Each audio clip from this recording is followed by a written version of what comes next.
اب ایسے لوگوں کی سزا، یہ منافقت کی علامات ہیں کہ اللہ کے ساتھ وعدہ کیا ہوا، ویسے بھی منافق کی 3 بڑی علامات ہیں نا، کہ جو وعدہ کرتا ہے اس کو پورا نہیں کرتا، ان میں سے ایک یہ ہے۔ تو اللہ کے ساتھ وعدہ کیا ہوا، اللہ کی ذات کے ساتھ یا اللہ کی قسم دے کے کسی انسان کے ساتھ وعدہ کیا ہوا ہے،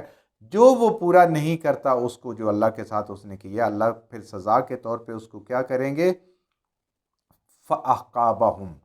تو پس بطور سزا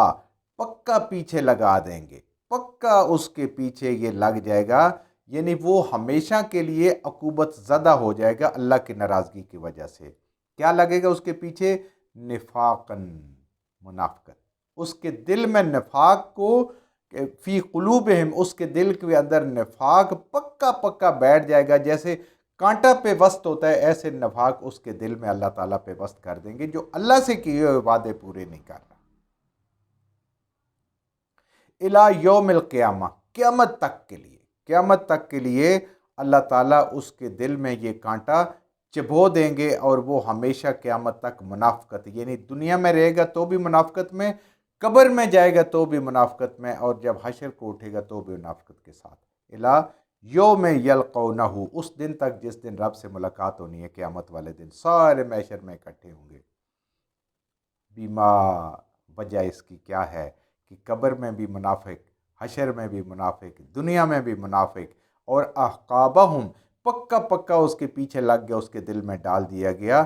بوجہ اخلف اللہ، اللہ کے ساتھ وعدہ خلافی کی، وعدہ اللہ کے ساتھ کر کے، اتنی بڑی ذات کے ساتھ، دنیا میں کسی دنیا دار بڑے سے وعدہ کریں تو وہ نہیں پھرنے دیتا، تو اللہ کے ساتھ وعدہ کر کے پھر پھرنا، اور پھر اللہ نے وہ وعدہ پورا کیا، جو دعا مانگی اللہ نے وہ عطا بھی کر دیا۔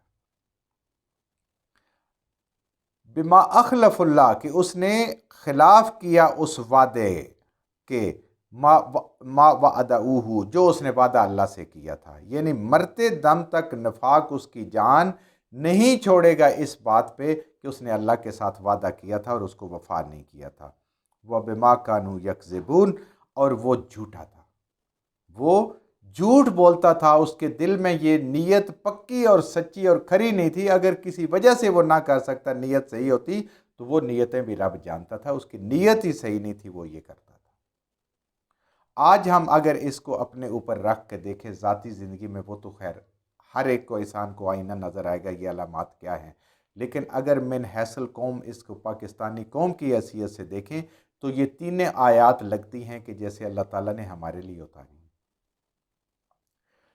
مسلمانوں نے جب پاکستان بنایا، قائد اعظم رحمۃ اللہ علیہ کی تقریریں دیکھ لیں، اس زمانے کے جتنے اکابرین تقریریں دیکھ لیں، پاکستان کا مطلب کیا؟ لا الہ الا اللہ، یہاں پہ اللہ کا دین غالب ہوگا، قوانین اس کے مطابق بنیں گے، لوگ اس کے مطابق زندگیاں گزاریں گے، یہ وعدہ تھا، اور دستور قرآن کے مطابق ہوگا، یہ بار بار کہا گیا، اور اقلیتوں کو بھی وہ حقوق حاصل ہوں گے جو اللہ تعالیٰ نے قرآن میں، اسلام میں دیے ہوں۔ یہ ساری چیزیں قائد اعظم رحمۃ اللہ علیہ کے ارشادات میں موجود ہیں، لوگوں کے ارشادات موجود ہیں، لوگوں کو یہ ساری باتیں پتہ ہیں۔ تو ہم نے اللہ سے وعدہ کیا، یا اللہ اگر ہمیں تو ایک سرزمین عطا کر دے جس کے اندر ہم جائیں رہیں، تو تیرے اس دین کو ہم اس میں نافذ کریں گے، یہ اللہ سے وعدہ کر لیا۔ پھر کیا ہوا؟ فلما آتاہم من فضلی، اللہ نے اپنے فضل و کرم سے بڑے تھوڑے سی مدت میں اللہ نے پاکستان کو عطا کر دیا، اور ہندوستان کے مسلمانوں نے اس کے حق میں ووٹ دے کے اپنا فرض کفایہ پورا کر کے پاکستانیوں کے حوالے کر دیا، خود وہ ادھر رہ گئے جس حال میں بھی رہ گئے۔ آج ہمارا دیکھ لیں نفاق کی 3 قسمیں۔ ایک ہمارا سب سے پہلا باہمی نفاق، ہم ایک قوم بننے کی بجائے مختلف قومیتوں میں تقسیم ہو گئے ہیں، لسانی تقسیم ہو گئی، صوبائی تقسیم ہو گئی، عصبیت کی تقسیم ہو گئی، فرقہ واریت کی تقسیم ہو گئی، ہم ٹکڑے ٹکڑے ہو گئے، یہ نفاق کی پہلی علامت ہے۔ دوسرا نفاق پوری کی پوری قوم کے کردار کا خراب ہونا ہے۔ منافق کی 3 نشانیاں ہیں۔ سب سے بڑی بات کرے تو جھوٹ بولے،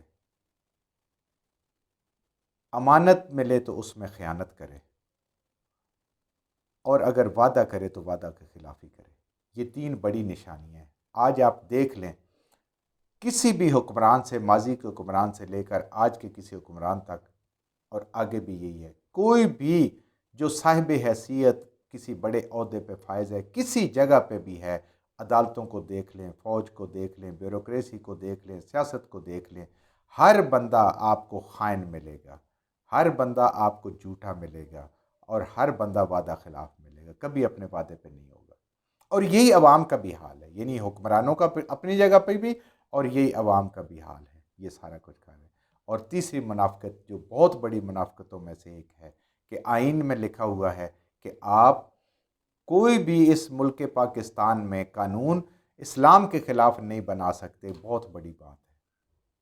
لیکن کیا ہے، سارے قانون اسلام کے خلاف بنتے جا رہے ہیں، لکھا ہوا وہی ہے لیکن اس پہ عمل نہیں،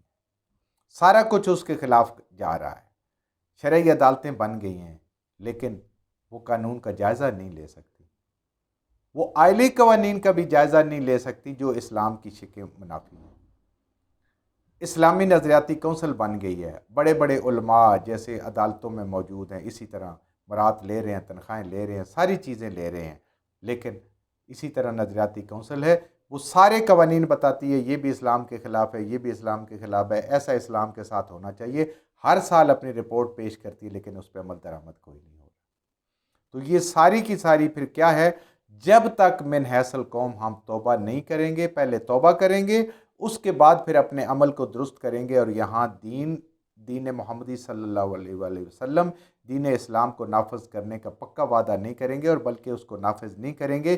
یہ جو ذلت اور وقت کے ساتھ ساتھ ہمارے اوپر گہری ہوتی جا رہی ہے، اور گہری ہوتی جائے گی، کیونکہ ہم نے اللہ سے وعدہ کر کے اس وعدے کے ہم خلاف جا رہے ہیں۔ تو اللہ کے وعدے کے خلاف جو جاتا ہے وہ اللہ تعالیٰ نے یہ بتا دیا، فَأَعْقَابَهُمْ نِفَاقًا فِي قُلُوبِهِمْ إِلَى يَوْمِ الْقِيَامَةِ يَلْقَوْنَهُ إِلَى يَوْمٍ يَلْقَوْنَهُ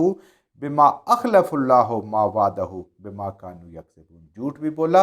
وعدہ خلافی بھی کی، اور آج پاکستان جو ایک وقت ایک لیڈنگ رول کے اندر تھا، آج نہ مسلم دنیا میں اس کی کوئی حیثیت رہی ہے اور نہ دنیا میں کوئی حیثیت رہی۔ جو کچھ ہم نے صحیح پڑھا، اللہ ہمارے ذہنوں میں، دلوں میں بٹھا دے، جہاں جہاں پڑھتے ہوئے بولتے ہیں ہم سے غلطیاں ہوگی، اللہ میں معاف فرما دے، اور ان غلط باتوں کو ہمارے ذہنوں سے، دلوں سے اللہ کی ذات نکال دے۔